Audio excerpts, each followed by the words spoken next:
لو عندك 24 ساعة وعايز تحسن الإنجليش بتاعك، ممكن نعمل حاجة هنا وببلاش. أنا هديك خطة كاملة ساعة بساعة، مش كورس، مش ابلكيشن، لا خطة بجد، وهتخليك معايا فيها خطوة بخطوة عشان محدش غيري هيقولك عليها. بس هتخليك معايا في حاجة تانية، واللي هي الانترو. شوف لي الانترو وتعالى لي مرة تانية. ويا مساء الفل everybody، معاكم عمر عبد الرحيم. أنا بضحك عشان كنت عامل الانترو غلط. اهلا وسهلا بيكم يا شباب ويا بنات في فيديو جديد. انا فعلا هساعدك اخليك تغير مستواك في خلال 24 ساعه بس. وقبل ما تقول لي عمر مستحيل حد يغير المستوى بتاعه في الانجليزي في خلال 24 ساعه بس، فانا هقول لك انه فعلا مستحيل ان بني ادم يغير مستواه في الانجليزي في 24 ساعه بس. يعني انت عمر كنت بتضحك علينا؟ كنت بضحك عليك. وعارف ليه بضحك عليك؟ عشان انا بحبك وعايزك تتفرج على الفيديو ده، بدل ما انت يعني عمال قاعد تعمل كده وكده وكده على السوشيال ميديا وما بتسمعش حاجه مفيده. اسمع ادي الكلمتين دول جايز ينفعوك. بذمتك انت بتضيع كام ساعه على الموبايل كل يوم؟ ريلز وفيديوز وفيسبوك وتيك توك عايزك تهش الدوشه اللي جوه دماغك دي. تخليك معايا 4 دقايق بس او 5، مش عارف الفيديو ده هيبقى كام دقيقه. معظم الناس بتعمل ايه؟ بتروح المدرسه، بتروح الجامعه، بتروح الكورس، يجيب شويه كلمات، يجيب شويه قواعد ويحفظها ويذاكرها ويبقى يا عيني مهيأ له ان هو ماشي صح. المخ اللي هو مخي ومخك، مش بتكلم في مخ الانسان بشكل ساينتفك او بشكل علمي. مخي مخك يا باشا هو مش هيفهم غير بطريقه واحده بس، هي انك تدوس في اللغه. ولو خدت بالك كلمه تدوس او فيرب تدوس هو مش فعل ساينتفك خالص، انا بقوله عشان انا وانت نفهمه. يعني ايه طب ادوس في اللغه؟ انك تتعامل مع اللغه اللي انت بتحاول تتعلمها زي ما انت بتتعامل مع اللغه الاصليه، لغتك الام. تعيش نفسك في نفس ظروف اللغه دي ولكن بلغه جديده. ازاي نقدر نعمل ده؟ هتفهم ده من الخطه اللي هقولك عليها دلوقتي. خليني بقى اكلمك في الخطه ساعه بساعه. اول حاجه بتعملها الصبح قبل ما تفتح بقى الواتساب وقبل ما تشوف النوتيفيكيشنز بتاعتك، هتفتح يوتيوب وتدور على اي فيديو بالانجليزي يكون في حاجه انت بتحبها. مش لازم تفهم منه كل كلمه، انت بس هتشغله وتخلي ودنك شغاله معاه وانت بتعمل المورنينج اكتيفيتيز بتاعتك. يعني الطبيعي ان الواحد مننا بيصحى من النوم، يدخل الحمام، يخرج من الحمام، يصلي الفروض اللي فاتته او يصلي السنه، وبعد كده يبتدي بقى يعمل اكتيفيتيز عاديه، يجري، يقف في البلكونه، يطمن على اهله. كل الاكتيفيتيز بقى بتاعت الصبح دي قبل الشغل حاول تعمل فيها بقى الحاجه اللي احنا بنتكلم فيها دي، واللي هي فيديو من يوتيوب في الحاجه اللي انت بتحبها ويكون بالانجليزي. حاول تعمل ده لمده من ساعه لساعتين. وهنا مش لازم يوتيوب، ده كان ذكر يوتيوب على سبيل المثال فقط. ممكن تستخدم ابلكيشنز زي سبوتيفاي او انغامي، يعني اي ابلكيشن يخليك تقدر انك تسمع انجلش بحت من نيتيف او من حد من اهل اللغه وفي حاجه انت بتحبها. ففي الاكتيفيتي دي لو خدت بالك احنا ركزنا على حاجه واحده بس، واللي هي الليسننج او الاستماع. خلينا نخش على الساعتين اللي بعدهم، ودي مرحله البناء. دلوقتي جه بقى وقت ان احنا نتعلم. هتجيب ورقه وقلم او حتى على الموبايل بتاعك وتعمل نوت جديده، هتكتب فيها 10 كلمات جداد. جنب كل كلمه في النوت اكتب طريقه شرحك انت ليها، بس على شرط يا صاحبي انها تبقى بالانجلش مش بالعربي. وخدت بالك انا قلت لك اكتب طريقه شرحك انت، مش تكتب المعنى بتاعها. وده برضو اللي هنعرف فايدته كمان شويه. اظن احنا بقالنا كده تقريبا من 2 ل4 ساعات بنشتغل، جه وقت الراحه. بس تعالى نخليها راحه ذكيه شويه، مش رائحه ذكيه، راحه ذكيه، عشان انا عارفك ممكن تقلش. المخ طبعا محتاج يرتاح، يعني مفيش مخ في الدنيا ممكن يقعد 4-5 ساعات بشكل متواصل مركز ومفوكس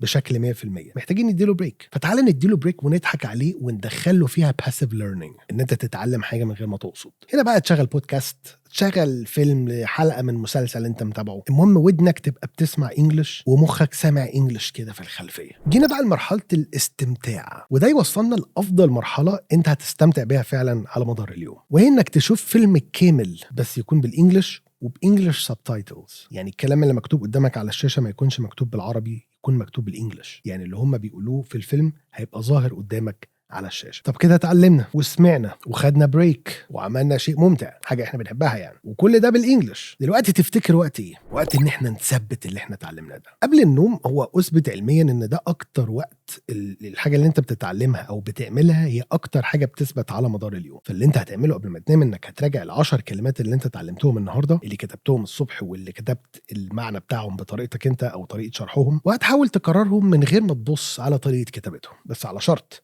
انت هتكررهم بنفس الطريقه اللي انت سمعتهم بيها. يعني ما تبقاش الكلمه مكتوبه حاجه زي بوتل مثلا وانت تنطقها بوتل، انطقها زي ما سمعتها، واللي هي هتلاقيها غالبا بارو.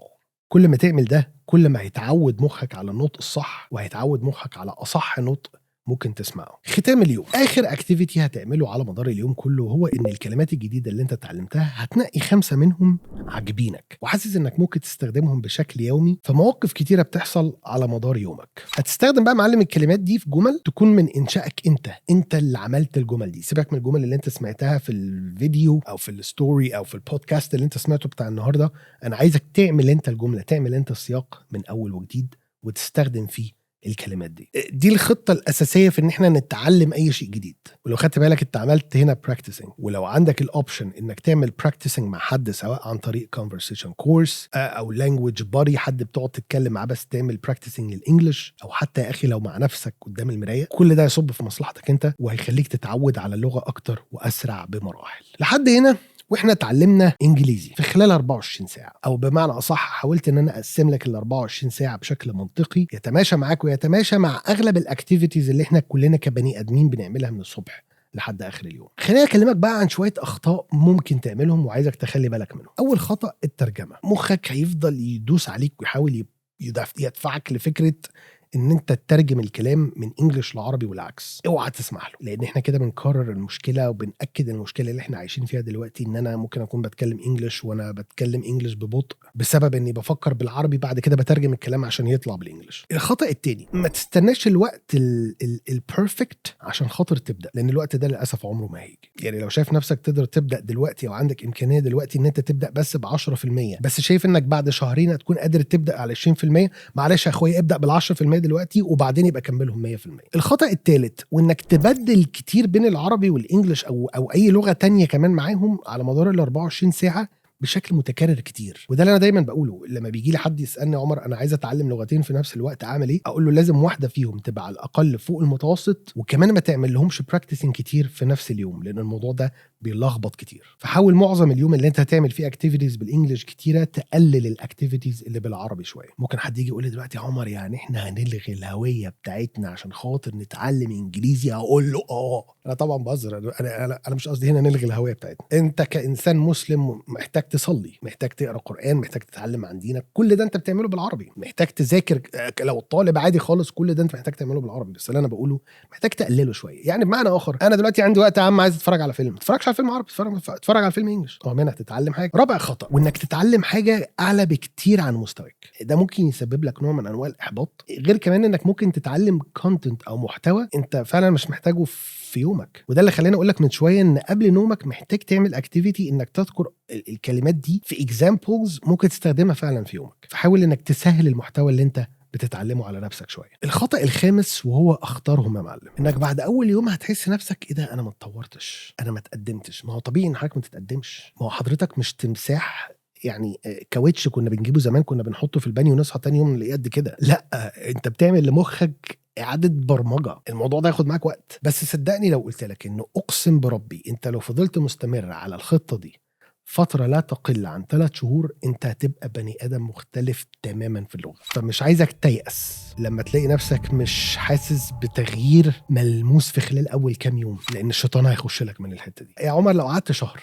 على الموضوع ده هحس بايه؟ بص خليني اقول لك ان بعد اسبوع لما تستمر على الخطه دي هتبتدي تلاقي مخك بيستقبل اللغه بشكل مختلف. اهتمامك باللغه زاد، حبك للغه دي زاد او اتغير او تم انشائه اصلا. لو انت من الناس اللي بتقول انا ما بحبش الانجليش او بكرهه هتبدا انك تحبه. لان لو خدت بالك انا لحد دلوقتي احنا ما عملناش حاجه اسمها مذاكره، وده اللي انت بتكرهه. عايز اطلب منك حاجه بقى، انا عايزك تبدا النهارده، مش بكره ولا الاسبوع الجاي ولا الشهر الجاي. انا عايزك تبدا من النهارده. يعني شوف انت تتفرج على الفيديو ده امتى في اليوم وكمل البلان اللي احنا قلناه، ما تبداش من الاول، ومن بكره تبدا على البلان من البدايه خالص زي ما اتكلمنا. طبعا انت لك هنا حريه الاختيار انك تغير اماكن الاكتيفيتيز على حسب احتياجاتك وعلى حسب يومك ماشي ازاي، ولكن انا عايزك تجرب البلان دي لمده يوم واحد وتعالى سيب لي كومنت قول لي حسيت بايه او ايه المختلف عندك. وخلي بالك انا بقرا كل الكومنتس، ولو عايز تتاكد من ده شوف الفيديوهات اللي قبل كده. دلوقتي بما انك وصلت معايا لهذه المرحله فانت غالبا اوريدي عامل سبسكريبشن، عامل اشتراك في القناه.